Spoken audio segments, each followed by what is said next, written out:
Kejari Prabu Mulih melimpah ke berkas 3 tersangka dugaan tindak pidana korupsi penggunaan dana hibah penyelenggaraan pemilihan kepala daerah Kota Prabu Mulih tahun 2024 ke Pengadilan Negeri Palembang kelas 1A khusus.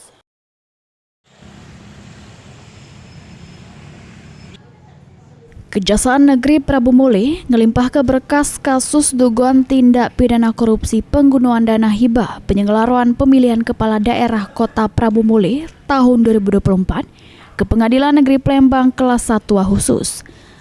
Hal tersebut diungkap ke Kasih Pirsus Kejari Prabu Mulih Safei sesudah timnya melakukan pelimpahan berkas 3 tersangka, yakni Marta Dinata selaku Ketua KPU Prabu Mulih, Yasrin Abidin selaku Sekretaris KPU Prabu Mulih, sama Syahrul Arifin selaku pejabat pembuat komitmen.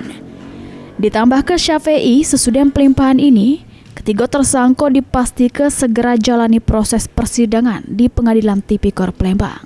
Dengan pelimpahan ini juga, tahapan penyidikan resmi dinyatakan selesai sama perkara masuk wilayah kewenangan majelis hakim untuk disidangkan.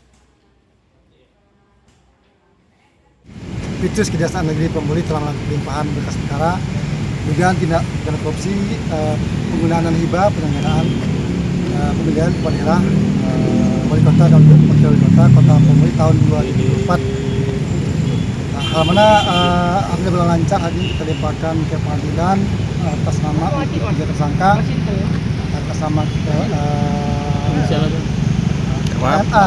ketua, MD sebagai ketua, kemudian YS selaku sekretaris, kemudian SY selaku ketika.